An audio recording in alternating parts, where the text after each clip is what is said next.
As you all know, Empress Marguerite Lurling Dilworth, fashioning her empire since 2008.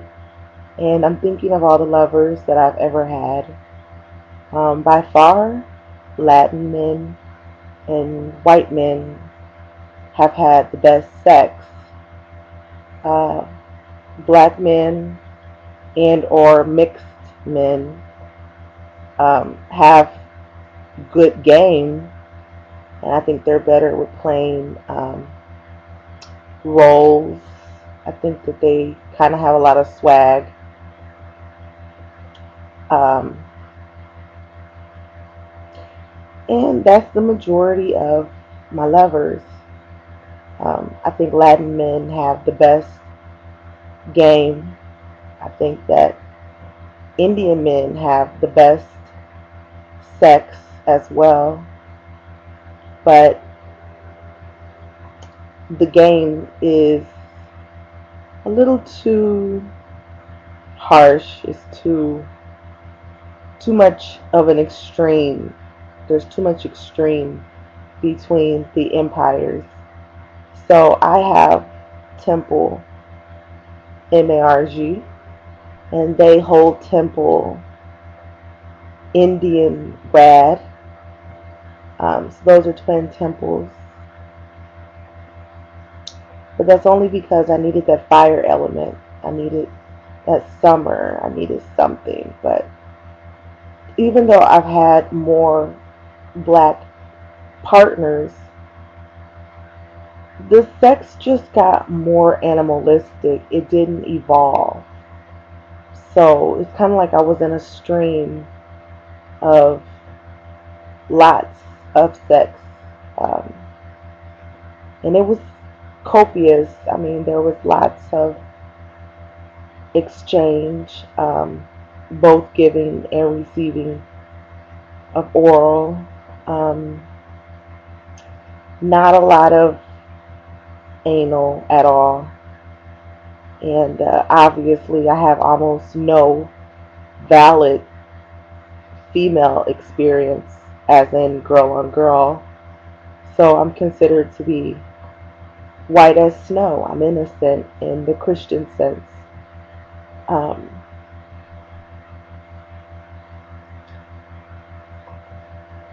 yes, the intimacy between me and Indian men are the best. Um, Latin men are definitely the best lovers, and white men have a lot of passion. I think you'll find that there are those stallions that excel and dominate in their groups, and they have a lot of passion. So the tricks that they have, the sexual tricks and favors that they have, are something that are passed down from generation to generation. And you'll see more of that in the movies, and just different things. I know there's a movie with Rachel McAdams where she has a husband who is a part of a secret society, and they do time travel. And I'm going to look up this movie because it shows how to really tame the beast of the woman's lust and love.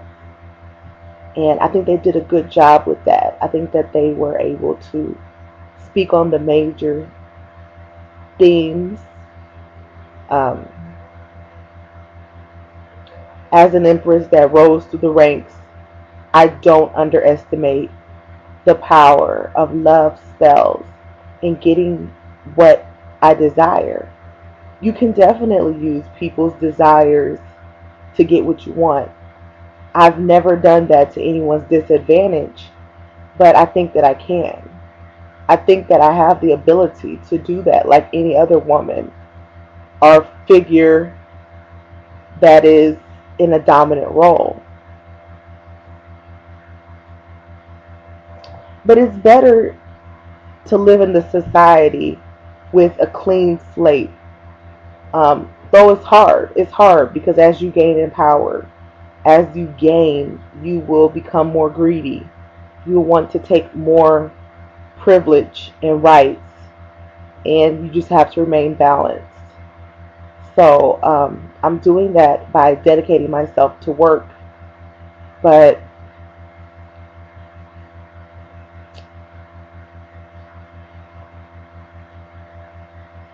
I'm in shock. I'm in shock by how much better the magic is from the white male. It's almost as if a part of my life, a large part of my sex life, has been missing since Eli, Elgin. And Elgin is the one who trained me sexually. I think he was a good teacher. He was my first teacher. Um, the Middle Eastern male was my first partner ever. That's who I chose to give my virginity to. So ID, I as in igloo, D as in David, ID who happens to be Middle Eastern, so Caucasian. But he didn't really have the time to teach me a lot in bed. That was mostly Elgin Combs. So I think he did a good job, but I wasn't taken to the next level until I started to have that mental connection.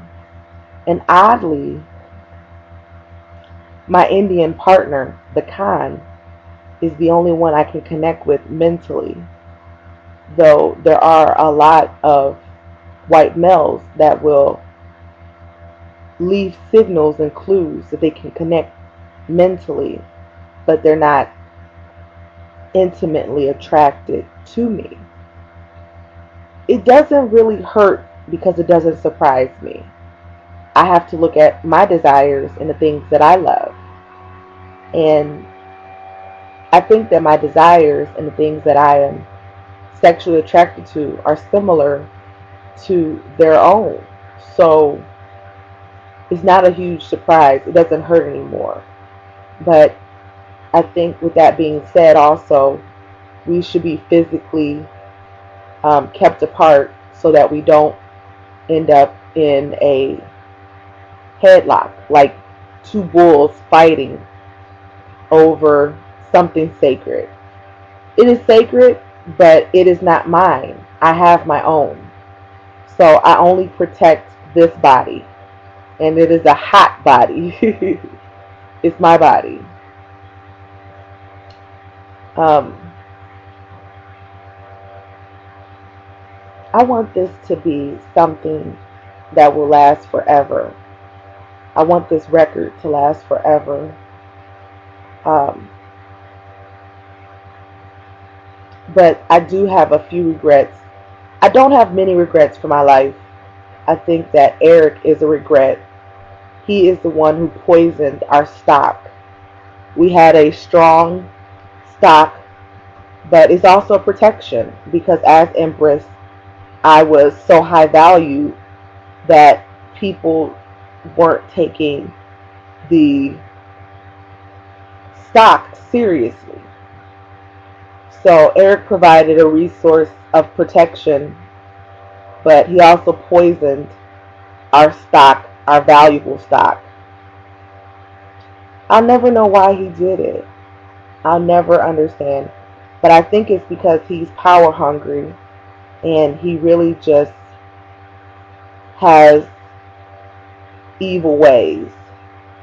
Um, the more you get into power, as I go into power, it's hard to determine what is evil and what is MO.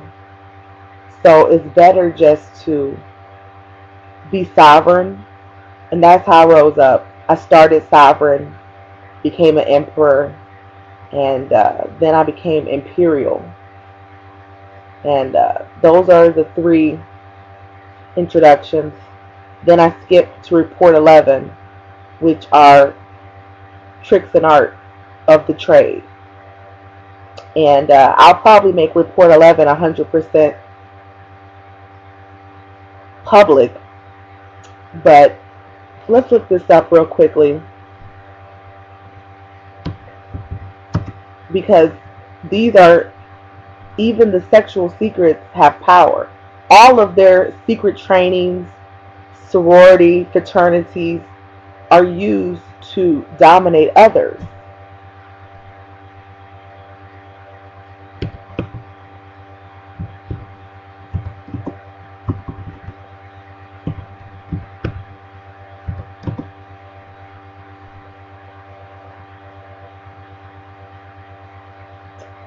All right.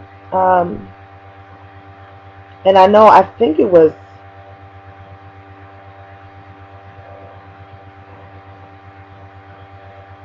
a British Royal Society.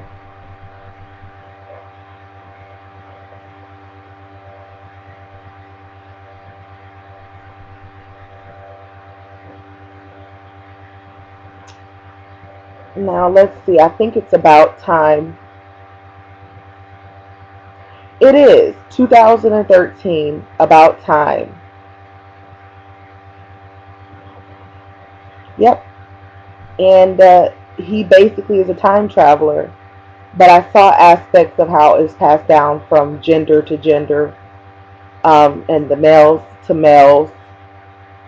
I think it's so interesting how we just have to play our roles.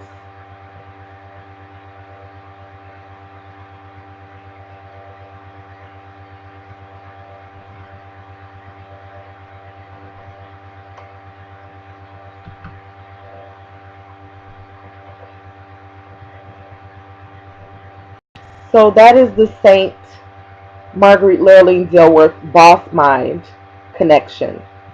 And I have an entire set now. I have a set. So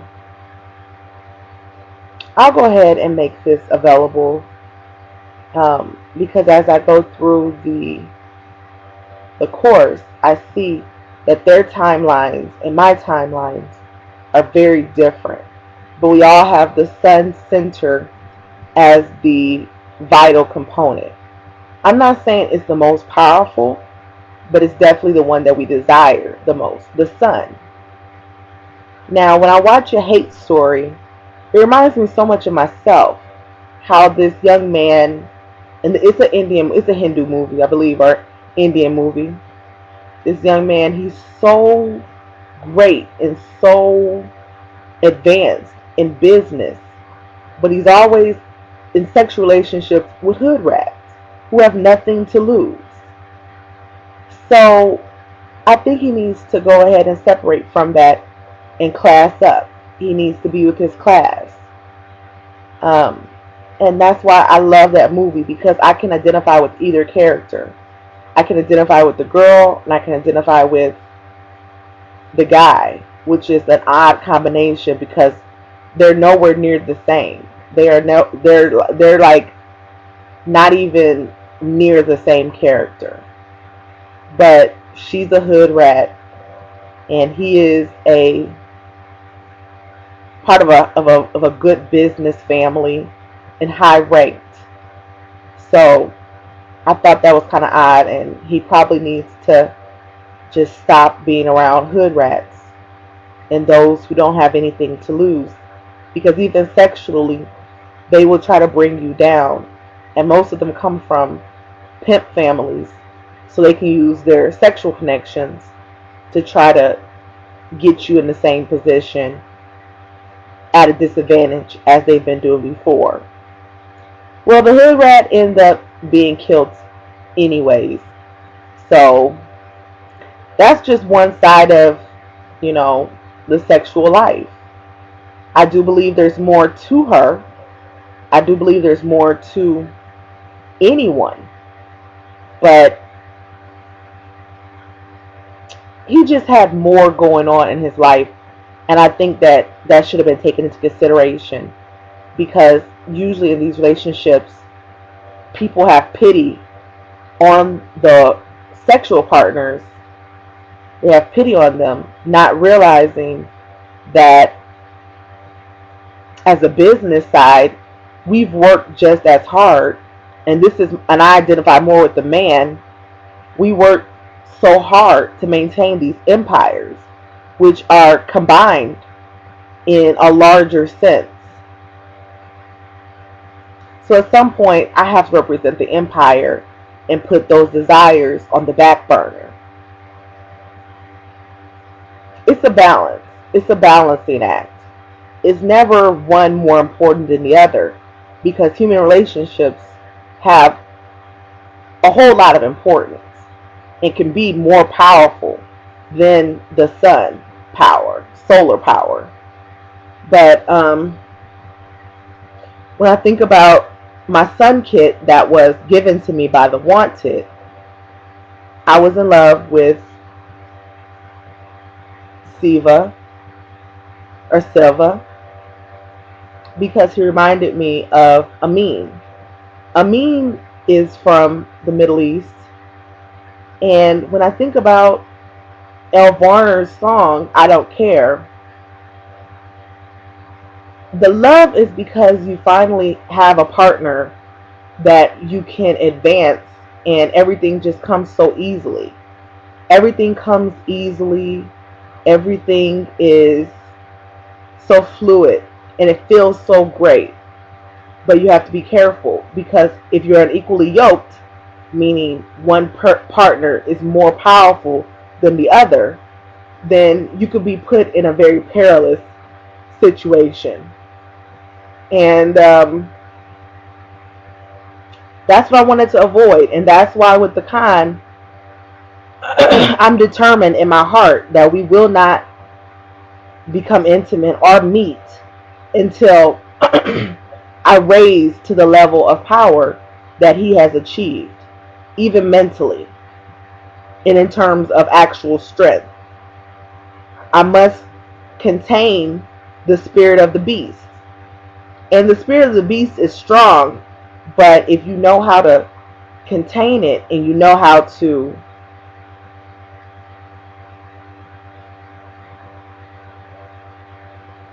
craft it,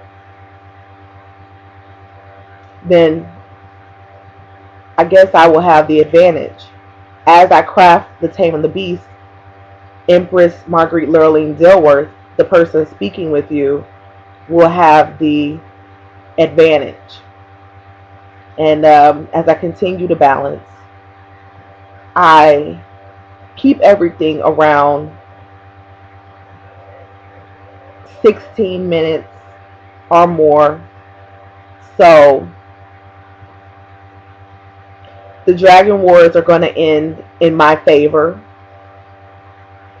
because I've already made the alliances, the proper connections, human relationships, and even sexual intimacy. So in terms of numbers, everybody knows my numbers.